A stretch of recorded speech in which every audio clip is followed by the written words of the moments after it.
ছিল না কোন মানুষের মুখে, মন্দিরে শুধু বাজিত ঘন্টা, ছিল না আজানের ধ্বনি।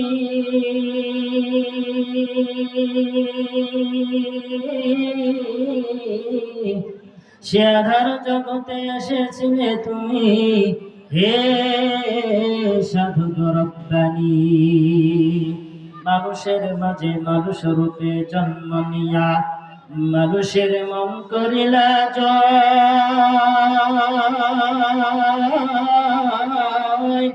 ভালোবাসা দিয়া কোরআন দিয়া হাদিস দিয়া অন্তর দিয়া মন্তর দিয়া নয়, মাগো আমি পড়ব না আর একটি টিমটি।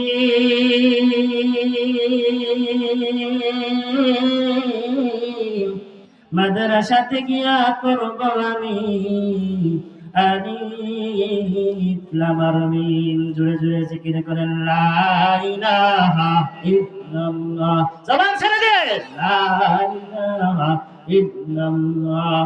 এই কালিমা মানবে যারা কাজে লাগবে মরণ বেলা।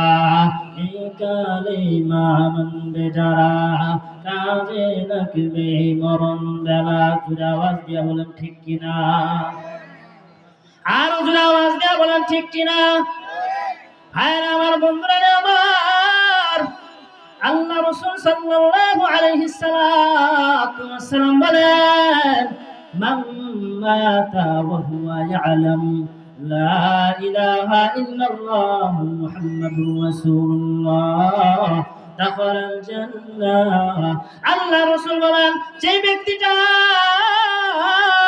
মৃত্যুবরণ করবে এই কালিমাটা জানিয়া, এই কালিমাটা জানিয়া বুঝিয়া, তার কলবের মধ্যে স্মরণ রাখিয়া জানিয়া বুঝিয়া যে বান্দাটা মৃত্যুবরণ করবে, আল্লাহ রাসূল বলেন ওই ব্যক্তিটা দাখালাল জান্নাহ, জান্নাতে প্রবেশ করে বলবেন সুবহানাল্লাহ। জোরে আওয়াজ দেবেন ভাই আমার। এই কালেমা মরণ বেলা কাজে লাগবে কিনা?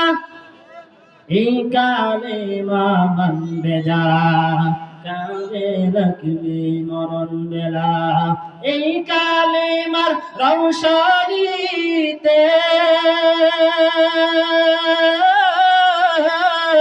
এই কালেমার রওশনীতে কবর হবে উজালা। লা ইলাহা ইল্লাল্লাহ, লা ইলাহা ইল্লাল্লাহ মুহাম্মাদুর রাসূলুল্লাহ। আলহামদুলিল্লাহ, দিনাগাছা তিন রাস্তার মোড় মরহুমা আতুল জান বিবি নুরানী হাফিজিয়া মাদ্রাসার উদ্যোগে আজকের এই বিশাল আয়োজন। উপস্থিত সম্মানিত সভাপতি সাহেব এবং উপস্থিত আছেন আজকের মাহফিলের বক্তাগণ, প্রধান বক্তা, দ্বিতীয় বক্তা, এবং উপস্থিত আছেন আমার শ্রদ্ধেয় উস্তাদ মুহতারাম হযরত মাওলানা মুফতি সাইফুল ইসলাম ফখরাবাদী হুজুর। তো আমরা আজকের এই মাহফিলে আসতে পেরে খুশি না বেজার? যেহেতু খুশি, এজন্য সর্বপ্রথম মহান রবের দরবারে আমাদের কৃপণতাকে ছেড়ে দিয়ে আমাদের অন্তরের মধ্যে রবের ভালোবাসা নিয়ে সর্বপ্রথম আমরা রবের দরবারে কালিমাতুশ শুকর আদায় করছি। জোরে সুরে বলি আলহামদুলিল্লাহ। আজকের যেহেতু সময় কম, তো আজকের যে আলোচনা বিষয়টা নিয়েছি, আপনারা সকলে জানেন যে এই সূরাটা পরিচিত। সূরাটার নাম হলো সূরাতুল বুরুজ। জোরে বলেন, কি সূরাটার নাম? সূরাতুল বুরুজ। এই সূরাতুল বুরুজ আল্লাহ তাআলা নাজিল করেছেন কি জন্য? এই জন্যই নাজিল করেছেন। এই সূরা বুরুজটা নাজিলের প্রেক্ষাপট হলো নির্যাতিত মুসলমানদেরকে আল্লাহ তাআলা এই সূরাটা নাজিলের মাধ্যমে নির্যাতিত মুসলমানদেরকে সান্ত্বনা দিয়েছেন। জোরে বলেন সুবহানাল্লাহ। এই সূরাটা নাজিলের মাধ্যমে নির্যাতিত মুসলমান, নির্যাতিত সাহাবায়ে কেরামদেরকে সান্ত্বনা দেওয়ার জন্য আল্লাহ তাআলা এই সূরাটা নাজিল করছেন। শুধু কি আল্লাহ তাআলা এই সূরাটা নাজিল করছেন না রে বাবা, এই সূরাটা নাজিল করছেন, এই সূরার মধ্যে আল্লাহ তাআলা এমন একটা ঘটনা বর্ণনা করেছেন, যেই ঘটনাটা বর্ণনা করে নির্যাতিত মুসলমানদেরকে আল্লাহ তাআলা সান্ত্বনা দিয়েছেন। সুবহানাল্লাহ। এই ঘটনা আমরা শুনতে রাজি আছি তো ইনশাআল্লাহ। আজকে আমরা এই বর্তমান পৃথিবীতে মুসলমানরা সবচেয়ে বেশি নির্যাতিত, ঠিক কিনা বলেন? মুসলমানরা সবচেয়ে বেশি নির্যাতিত। ফিলিস্তিনে মুসলমানরা এত এত মুসলমান, লক্ষ লক্ষ মুসলমান মা বোনরা প্রত্যেক দিন নিহত হইতেছে, মৃত্যুবরণ করতেছে, শহীদ হয়ে যাইতেছে।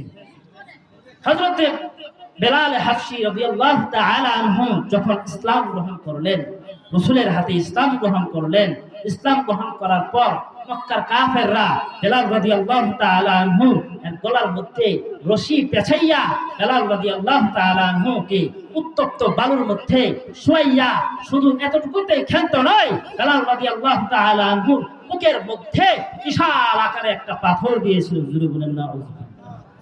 বিশাল আকারে একটা পাথর দিয়েছিল। ভাইরা আমার, শুনতে অবাক হবেন, যে উত্তপ্ত বালুর মধ্যে বেলাল রাদিয়াল্লাহু তাআলা আনহুকে শোয়ানো হয়েছিল, সেই বালুর মধ্যে যদি শুকনো চাউল দেওয়া হয়তো সাথে সাথে ওই চাউলটা ভাগ হতো। যখন এইভাবে রাসূল সাল্লাল্লাহু আলাইহি ওয়াসাল্লামের হাতে যখন মক্কার কাফেররা রাসূলের হাতে যখন মুসলমান হতে থাকলো, পক্ষান্তরে আবু জাহেল, উতবা, শাইবা যারা মক্কার বড় বড় কাফের ছিল, তারা রাসূল সাল্লাল্লাহু আলাইহি ওয়াসাল্লাম এবং তার সাথীদের উপর, সাহাবায়ে কেরামদের উপর যে নির্যাতন করতেছিল, এই নির্যাতিত মুসলমানদেরকে, এই নির্যাতিত সাহাবায়ে কেরামদেরকে আল্লাহ রাসূল সাল্লাল্লাহু আলাইহি ওয়াসাল্লামের উপর এই সূরা বুরুজ নাযিল করে সাহাবায়ে কেরামদেরকে সান্ত্বনা দিয়েছেন। জোরে বলেন সুবহানাল্লাহ। সান্ত্বনা দিয়েছেন। আমাদের মূল বিষয় মনে রাখতে হবে যে আল্লাহ তাআলা নির্যাতিত মুসলমানদেরকে সান্ত্বনা দেওয়ার জন্য এই সূরাটা নাযিল করেছেন। আল্লাহ রাব্বুল আলামিন বলেন, ওয়াস-সামা'i যাতিল বুরুজ, বুরুজ ওয়ালা আসমানের কসম খেয়ে আল্লাহ তাআলা বলতেছে, ওয়াস-সামা, ওয়াওটা কসমের জন্য এসেছে, ওয়াস-সামা'i যাতিল বুরুজ, আল্লাহ তাআলা ওয়াস-সামা, আসমানের কসম কেটেছেন, যাতিল ওয়ালা, জাত শব্দের অর্থ ওয়ালা, ওয়াল বুরুজ, বুরুজ বিশিষ্ট আসমানের শপথ আল্লাহ তাআলা খেয়েছেন। আল্লাহ রাব্বুল আলামিন সর্বপ্রথম চারটা জিনিসের কসম খেয়েছেন, চারটা জিনিসের কসম খেয়েছেন রে বাবা। চারটা জিনিসের কসম খেয়ে আল্লাহ রাব্বুল আলামিন নির্যাতিত মুসলমানদেরকে, নির্যাতিত সাহাবীদেরকে আল্লাহ তাআলা সান্ত্বনা দেওয়ার জন্য সর্বপ্রথম চারটা কসম কেটেছেন। চারটা কসম খাওয়ার পর আল্লাহ রাব্বুল আলামিন রাসূলুল্লাহ সাল্লাল্লাহু আলাইহি ওয়াসাল্লাম এর আগমনের প্রায় 70 কি 90 বছর পূর্বের ঘটনা আল্লাহ তাআলা সূরা বুরুজের মধ্যে নাযিল করিয়া মুসলমানদেরকে, নির্যাতিত সাহাবীদেরকে সান্ত্বনা দিয়েছেন। তাহলে কয়টা কসম খাইছেন? চারটা কসম। এক নাম্বার কসম খেয়েছেন আল্লাহ তাআলা বুরুজ বিশিষ্ট আসমানের কসম, অর্থাৎ বুরুজ শব্দের এক নাম্বার ব্যাখ্যা আছে তারকা, তারকা বিশিষ্ট আসমানের কসম আল্লাহ তাআলা খেয়েছেন। ওয়াস-সামা'i যাতিল বুরুজ ওয়াল ইয়াউমিল মাও'উদ ওয়া শাহিদিন ওয়া মাশহুদ কুতিলা আসহাবুল উখদুদ। আল্লাহ রাব্বুল আলামিন সর্বপ্রথম চারটা কসম খেয়েছেন, চারটা কসম খেয়েছেন। এরপরে আল্লাহ তাআলা মুসলমানদেরকে, নির্যাতিত বান্দাদেরকে আল্লাহ তাআলা সান্ত্বনা দেওয়ার জন্য বলতেছেন, কুতিলা আসহাবুল উখদুদ। কুতিলা অর্থ অভিশপ্ত, অভিশাপ, কুতিলা অর্থ অভিশাপ, কুতিলা আসহাব, আসহাব শব্দের অর্থ হলো অধিবাসী। আসহাবুল উখদুদ, উখদুদ অর্থ গর্তওয়ালা, গর্তওয়ালা। আল্লাহ তাআলা বলেন, কুতিলা আসহাবুল উখদুদ, গর্তওয়ালাদের উপর আল্লাহ তাআলা অভিশপ্ত দিয়েছেন। চারটা কসম খেয়ে এমন একটা দল, যেই দলের নাম হলো গর্তওয়ালা দল। এই পয়েন্টটা আমরা মনে রাখবো। আমাদের পয়েন্টটা কি? যে গর্তওয়ালাদের উপর আল্লাহ তাআলা অভিশাপ করেছেন।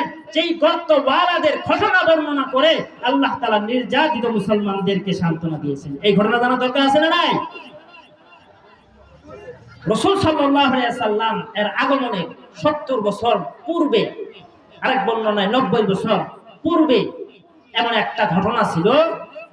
রাসূল সাল্লাল্লাহু আলাইহি সাল্লামের আগমনের 70 বছর পূর্বে একজন জালেম বাদশা ছিল। একজন জালেম বাদশা ছিল। যেই জালেম বাদশা সে শুধু জনগণের উপর জুলুম করত, তার খোদাই দাবিত্ব, সে খোদাই দাবি করেছিল। তো বাদশা পূর্ববর্তী এই জালেম বাদশা খোদাই দাবি করছিল, তার একটা সহকারী ছিল, সে ছিল জাদুবিদ্যা জানত। পূর্ববর্তী জামানাটা ছিল জাদুবিদ্যার জামানা, যে এই জাদুবিদ্যা ব্যক্তিটা বাদশাকে জাদুবিদ্যা দিয়ে সহযোগিতা করত। তো এই বাদশার সহকারী এই জাদুবিদ্যা জাননেওয়ালা ব্যক্তিটা সে বিদ্ধ হয়ে গেছে। সে কি হয়ে গেছে? আপনাদের কথা বলতে হবে, সে বিদ্ধ হয়ে গেছে। এখন বিদ্ধ হওয়ার পর সে বাদশাকে আবেদন জানাইছে, ও বাদশা নামধার, আমি তো বয়স্ক হয়ে গেছি, আমি তো এখন দুনিয়া থেকে মারা যাব, সুতরাং আপনি দেশের মধ্যে থেকে এমন একটা বালককে আমাকে দিন, যে বালককে আমি আমার জাদুবিদ্যার আকাম উকাম সব এই বালককে শিখাইয়া যাব, এই বালকটা আপনাকে সহযোগিতা করবে। তখন বাদশা রাজমহল থেকে যাচাই বাছাই করিয়া একটা যুবককে ওই জাদুবিদ্যার ব্যক্তির কাছে জাদুবিদ্যা শিখার জন্য পাঠিয়ে দিলেন। সেই ব্যক্তিটার নাম হলো আব্দুল্লাহ বিন তামির। যখন এইবার ওই বালক সন্তানটা জাদুবিদ্যার এই ব্যক্তির নিকট জাদু শিখতে আসতো, বাড়ির থেকে প্রত্যেকদিন রুটিন মাফিক আসতো, কিন্তু হঠাৎ একদিন দেখতেছে যে রাস্তার পাশে এরকম ভাবে একটা ওয়াজ মাহফিল হয়, অর্থাৎ রাহেব যাকে বলা হয়, অর্থাৎ একজন মুমিন বান্দা ছিল, ইসলাম ধর্মের একজন মুমিন বান্দা ছিল, যেই ব্যক্তিটা মাহফিলে ওয়াজ করতেছে। তো ওই বালকটা একদিন ওই মাহফিলে গিয়ে ওয়াজ করলো, ওয়াজ শুনতেছে, যে হুজুর ওয়াজ করতেছে, একটু শুনি দেখি কিরম আলোচনা করে। তখন ওই বালক ওই মজলিসে বসার কারণে সে দেখতেছে যে এই হুজুরের আলোচনা ভালোই লাগে, এই হুজুরের আলোচনা ভালোই লাগে। ঘটনা সংক্ষেপ করে দিলাম। তো কয়েকদিন আলোচনা শুনতে শুনতে এই বালকটা ওই পাদ্রীর হাতে কালেমা পড়ে মুসলমান হয়ে গেছে। জুড়ে বলেন সুবহানাল্লাহ, আর জুড়ে বলেন সুবহানাল্লাহ। তো এইবার যখন এই পাদ্রী, এই রাহেব, এই বালকটা যখন কালেমা পড়ে মুসলমান হয়ে গেছে, তো একদিন রাস্তা দিয়ে যাওয়ার সময় দেখতে পাইলো যে রাস্তার মাঝখানে একটা বিশাল জানোয়ার বসে আছে, অর্থাৎ একটা বাঘ বসে আছে। যে বাঘের কারণে, যে জানোয়ারের কারণে এই পাশের মানুষ, এই সমাজের মানুষরা একে অপরে যাইতে পারতেছে না, কারণ রাস্তার মাঝখানে বিশাল আকৃতির একটা জানোয়ার।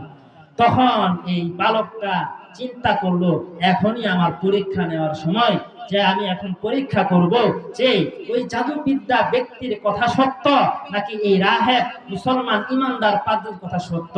এজন্য এইবার বালকটা পরীক্ষা করার জন্য একটা পাথর নিলেন। এই পাথরটা নিয়ে আসে বলল, আল্লাহ, যদি রাহেব ওই জাদুবিদ্যা ব্যক্তির কথা সত্য হয়, তাহলে আমি এই বাঘের উপর পাথর মারার দ্বারা এই বাঘ মারা যাবে না, আর যদি ওই ইমানদার পাদ্রীর কথা যদি সত্য হয়, তাহলে এই বাঘটা যেন মারা যায়। বুঝতে পারছেন তো কথাটা? ইনশাআল্লাহ ওই বালকটা এইবার পরীক্ষা করার জন্য বলতেছে যে জাদুবিদ্যা ব্যক্তির কথা যদি সত্য হয়, তাহলে এই বাঘ মারা যাবে না, আর যদি মুসলমান পাদ্রীর কথা সত্য হয়, তাহলে এটা মারা যাবে। এইবার ভাইরা আমার, বন্ধুরা আমার, এইবার ওই বালকটা পরীক্ষা করার জন্য ছোট্ট একটা পাথর নিয়া বিসমিল্লাহ বলিয়া ওই জানোয়ারের উপর মারলো। মারার সাথে সাথে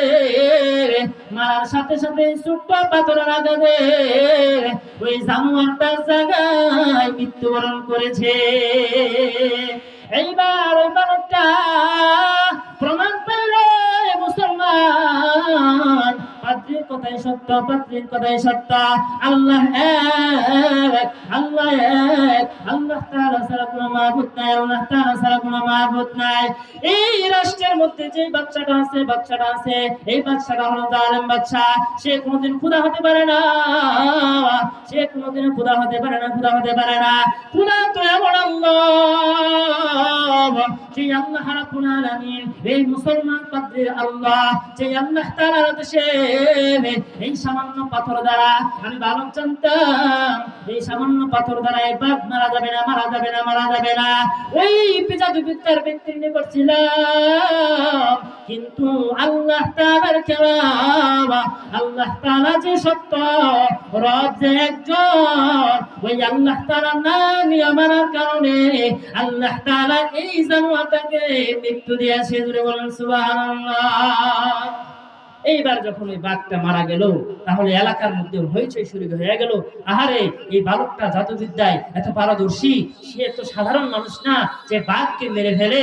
তার কাছে গেলে অন্ধ ব্যক্তি ভালো হয়ে যায়, কুষ্ঠ রোগী তার কাছে ভালো হয়ে যায়, এলাকার মধ্যে তার সুনাম ছড়তে লাগলো।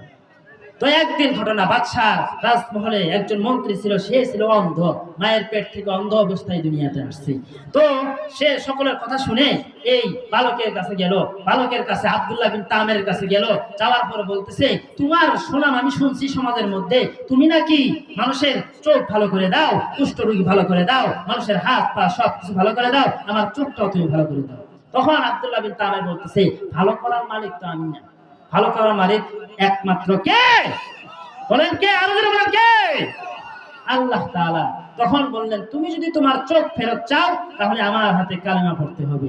তখন ওই অন্ধ ব্যক্তিরা বলল, দুনিয়াতে আমি তো কিছু দেখছি না, সুতরাং আমার চোখ লাগবেই।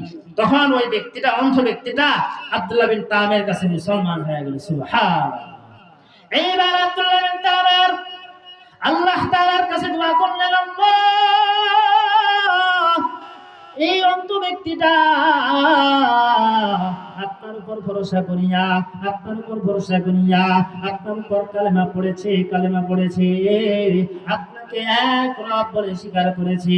আল্লাহ, এই অন্ধ ব্যক্তিটার চোখ ভালো করে দাও, ভালো করে দাও।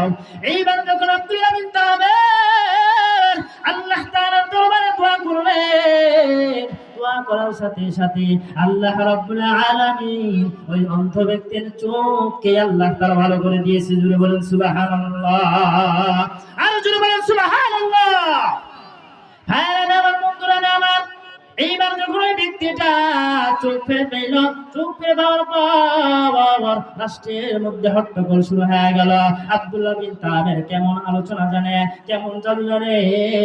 আব্দুল্লাহ বিন তামের কাছে যেই ব্যক্তি যায় তার রূপ ভালো হয়ে যায়, অন্ধ ব্যক্তির রূপ ভালো হয়ে যায়, হাত পাও পঙ্গু ব্যক্তি তার কাছে গেলে ভালো হয়ে যায়, কুষ্ঠ রোগী ব্যক্তির কাছে ভালো হয়ে যায়। এইবার বাচ্চা আব্দুল্লাহ বিন তামেরকে রাজমহলে ডাকলো, ও আব্দুল্লাহ বিন তামের, তুমি এমন কি জানো, তুমি এমন কি পরামর্শ জানো, এমন কি তুমি বিদ্যা জানো, যে বিদ্যার কারণে তুমি সকলের চোখ ভালো করে দাও, সবকিছু ভালো করে দাও, সুস্থ করে দাও, সুস্থ করে দাও। আব্দুল্লাহ বিন তামের বলে, আমি তো ভালো করার মালিক না, আমি তো ভালো করার মালিক না, আল্লাহ তাআলা আমাকে ভালো করে, আল্লাহ তাআলা ভালো করার মালিক। বাদশা বলতেছে, ও আব্দুল্লাহ বিন তামের, এই রাষ্ট্রের মধ্যে আমি তো তোমার রব, তোমার আবার কেমন রব যে আমি বাদশাকে রব ছাড়া তুমি আর অন্যকে রব মানো? ও আব্দুল্লাহ বিন তামের, তোমাকে এই ইসলামের দাওয়াত, এক রবের দাওয়াত কে দিয়েছে? এক প্রকার চাপ সৃষ্টি করতে করতে আব্দুল্লাহ বিন তামের ওই পাত্রের কথা বলে দিলেন। এইবার পাত্রের কথা বলে দেওয়ার পর ওই যে অন্ধ ব্যক্তিরাও কালেমা পড়ে মুসলমান হয়ে গিয়েছিল। এই তিনজন ব্যক্তিকে ওই বাদশা রাজমহলে ডাকলেন। রাজমহলে ডাকার পর এই তিনজন ব্যক্তিকে বলা হলো, তোমরা আমি বাদশাকে রব বলে স্বীকার করো, ওই এক রবের ইবাদত তোমরা ছেড়ে দাও, কালেমা ছেড়ে দাও, কালেমা ছেড়ে দাও, আমি বাদশার ইবাদত করো, আমি বাদশাকে রব হিসেবে মেনে নাও, রব হিসেবে মেনে নাও। ওই তিনজন ব্যক্তি বলতেছে, ও বাদশা, কোনোদিনও সম্ভব নয়, কোনোদিনও সম্ভব নয়, জীবন দিয়ে দেব, তারপর আমরা কালেমা ছাড়তে পারি না। বাদশা এবার রাজমহলের সেনাপ্রধানকে বলল, ও সেনাপ্রধান, এদেরকে তুমি শাস্তি দাও, এদের মাথার উপর করাত ধরো। ওই অন্ধ ব্যক্তিটা যে চোখ ভালো হয়ে গেছে তার মাথার উপর করাত ধরা হলো। করাত ধরার পর বলতেছে, তুমি ইমান ছেড়ে দাও, ইমান যদি না ছাড়ো করাত দিয়া তোমার মাথা থেকে নিচ পর্যন্ত দ্বিখণ্ডিত করে দিব।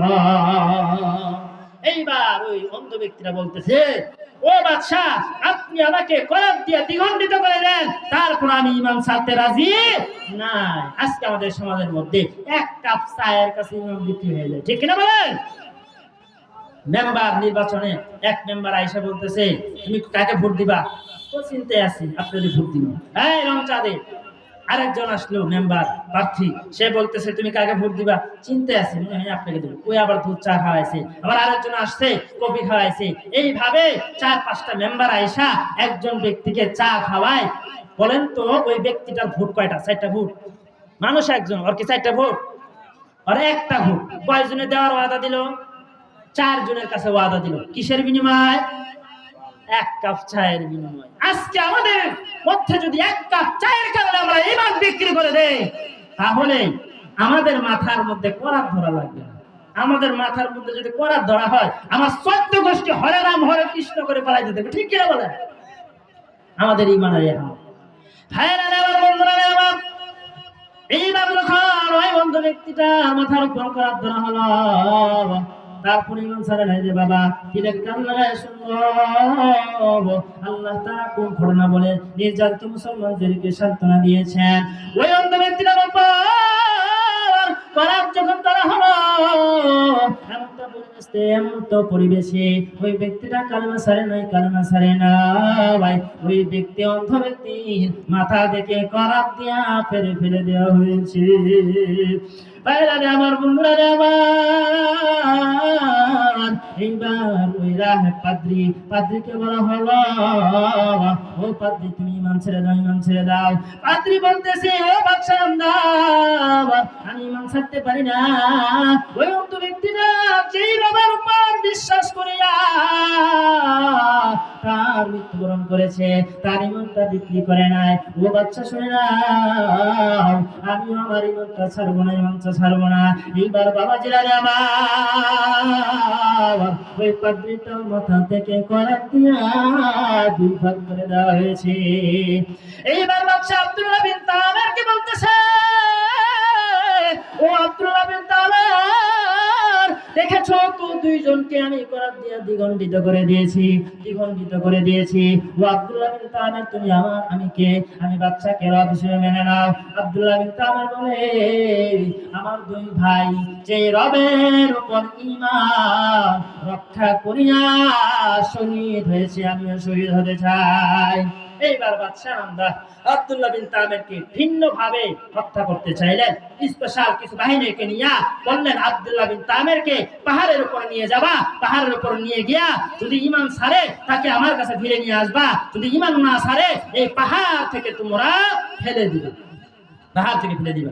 এইবার এই স্পেশাল বাহিনী আব্দুল্লাহ বিন তামেরকে পাহাড়ের উপর নিয়ে গেল, বিশাল পাহাড়ের উপর। পাহাড়ের উপর নিয়ে যাওয়ার পর আব্দুল্লাহ বিন তামের বলতেছে, আল্লাহ আপনি আমাকে হেফাজতকারী। একজন মুমিনের বিপদ আপদে হেফাজতকারী কে? সুরে আওয়াজ দিয়ে বলেন আল্লাহু আকবার। এইবার আল্লাহ তাআলার কাছে দোয়া করলেন। আল্লাহ তাআলার খেলা, আল্লাহ তাআলা ওই স্পেশাল বাহিনীকে পাহাড় থেকে নিচে ফেলে দিলেন, আর আব্দুল্লাহ বিন তামেরকে সুস্থ সবল অবস্থায় বাদশার সামনে এনে দিলেন। জোরে বলেন সুবহানাল্লাহ। বাদশা বলতেছে, কারণটা কি? আমি তো এত লোক পাঠাইলাম, তারা কই? তুমি যে ফিরে আসলা, তোমার তো মরার কথা ছিল, আর তুমি আর আমার বাহিনী তারা বেঁচে আসতো, তারা মারা গেল। আব্দুল্লাহ বিন তামের বলে, এটা আল্লাহ তাআলা রবের। তো এইবার আবার স্পেশাল বাহিনীদেরকে নিয়ে বলা হলো যে তাকে সমুদ্রের মাঝখানে গিয়ে ফেলে রেখে আসবা। এইবার সমুদ্রের মাঝখানে নিয়ে যাওয়া হলো। সমুদ্রের মাঝখানে নিয়ে যাওয়ার পর আব্দুল্লাহ বিন তামের দোয়া করলেন, আল্লাহ তাআলা ওই স্পেশাল বাহিনী সেনাবাহিনীদেরকে নদীর মাঝখানে চুবাইয়া দিলেন, আর আব্দুল্লাহ বিন তামেরকে আবার সুস্থ সবল অবস্থায় বাদশার নিকট ফিরে আসলেন। এইবার বাদশা পায়ে ধরছে, হে আব্দুল্লাহ বিন তামের, তোমার মধ্যে এমন কিছু আছে যে আমি এত বড় বড় বিশাল বাহিনীদেরকে দিয়া তোমাকে পাহাড়ের মধ্যে হত্যা করতে পারলাম না, তোমাকে সাগরের মধ্যে ফেলে হত্যা করতে পারলাম না, তোমাকে কি করলে তোমাকে হত্যা করতে পারবো? তোমার কারণে আমি রাজমহলে আমার ক্ষুধায়িত্ব টিকিয়ে রাখতে পারতেছি না, তোমাকে কি করলে মারতে পারবো? তখন আব্দুল্লাহ বিন তামের বলতেছে, ও বাদশা, আপনার থিমুতে আমাকে কোনো হত্যা করতে পারবেন না। আমি যেটা পরামর্শ দিব, এই পরামর্শে যদি আপনি আমাকে হত্যা করতে পারেন। কি পরামর্শ? বাদশাকে বলা হচ্ছে যে আপনি বিশাল একটা আয়োজন করবেন, রাষ্ট্রের যত মানুষ আছে সমস্ত মানুষদেরকে আপনি একত্র করবেন, তাদের সামনে আমাকে হত্যা করবেন। একটা তীর নিবেন, তীর নিয়া আপনি বলবেন বিসমিল্লাহি রব্বিল গুলাম বলে আমাকে মারবেন, তাহলে আমি নামাজ পড়ব। এইবার ভাইরা আমার, বন্ধুরা আমার, আব্দুল্লাহ বিন তামেরের কথা অনুযায়ী বাদশা বিশাল আয়োজন করলেন, বিশাল আয়োজন করলেন, বিশাল আয়োজনের মধ্যে বিশাল আয়োজন করলেন।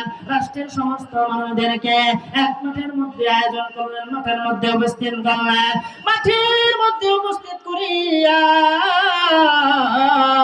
বাদশা এবার একটা তীর নিলেন রে বাবা, একটা তীর নিলেন। এই তীরটা নিয়া বিসমিল্লাহি রব্বিল গুলাম বলিয়া আব্দুল্লাহ বিন তামেরকে লক্ষ্য করে মারল। মারার সাথে সাথে আব্দুল্লাহ বিন তামের দুনিয়া থেকে শহীদ হয়ে গেছে। জুড়ে বলেন সুবহানাল্লাহ। এখন বাদশা মনে করছে যে আব্দুল্লাহ বিন তামেরকে মাইরা ফেলছি, এখন আমার রাস্তা খোলা, আমি এখন খুদাই। কিন্তু আল্লাহ তাআলার খেলা নূর ঘুরে গেছে। আল্লাহ তাআলা বলেন ওয়া মাকারু ওয়া মাকারাল্লাহ ওয়াল্লাহু খায়রুল মাকিরিন। আল্লাহু আকবার। আল্লাহ তাআলা বলেন আল্লাহ তাআলার চক্রান্ত আর আল্লাহ তাআলার চালাকি, আল্লাহ তাআলার চক্রান্তের সামনে দুনিয়ার কোনো চালাকির কোনো খাওয়া নাই। এইবার ভাইরা আমার, বন্ধুরা আমার, আব্দুল্লাহ বিন তামেরকে যখন মারা হলো, এইবার ঘটনা উল্টে গেল, ঘটনা উল্টে গেল। হাজার হাজার লক্ষ মানুষ, রাষ্ট্রের যারা মানুষ ছিল, তারা যখন দেখলো কেমন খোদা আমরা মানে, কেমন আল্লাহ, কেমন খোদা মানে, কেমন রব মানে, চির আব্দুল্লাহ বিন তামের একজনকে মারতে পারে না, মারতে পারে না। তাকে মারার জন্য আব্দুল্লাহ বিন তামের মৃত্যুর আগে এমন রবের পরিচয় দিয়ে গেছে যে রব আমাদেরকে রব, যে রব আব্দুল্লাহ বিন তামেরকে সৃষ্টি করছে। ওই মজলিসের মধ্যে বাদশা আব্দুল্লাহ বিন তামেরকে মারার কারণে 20,000-এর মতো মানুষ এই হত্যা দেখিয়া কালেমা পড়ে মুসলমান হয়ে গেছে। জোরে বলেন সুবহানাল্লাহ।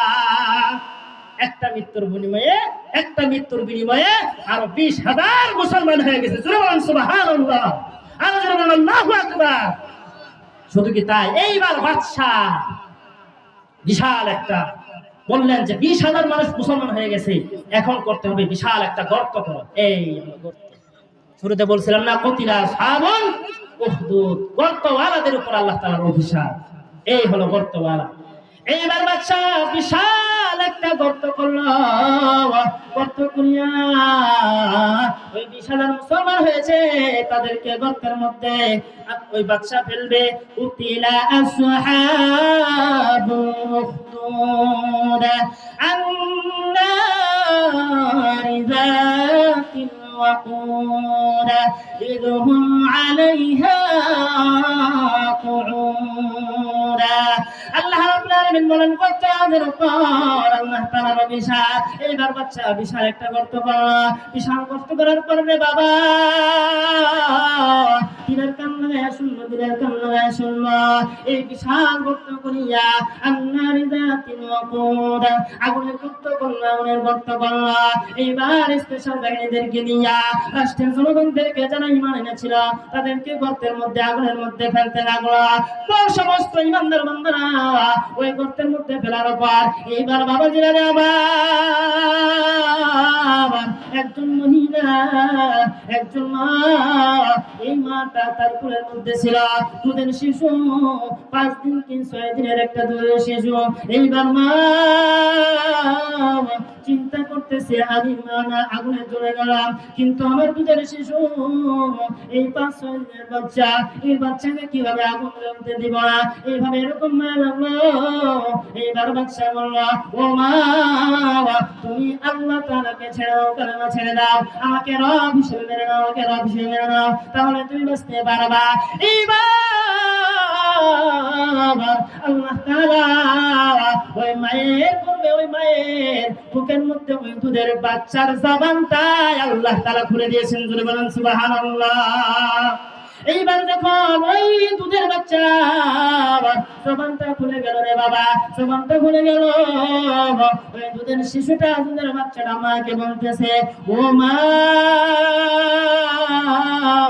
আপনি দেখতেছেন, আপনি আর দেরি করিয়েন না, শয়তান ওয়াসওয়াসা দিবে, শয়তান ওয়াসওয়াসা দিবে, আপনি আর দেরি করেন না, আপনি আমার চিন্তা করিয়েন না, আপনি এখানে দেখতেছেন যদিও আগুন, যদিও আগুন, কিন্তু রে মা,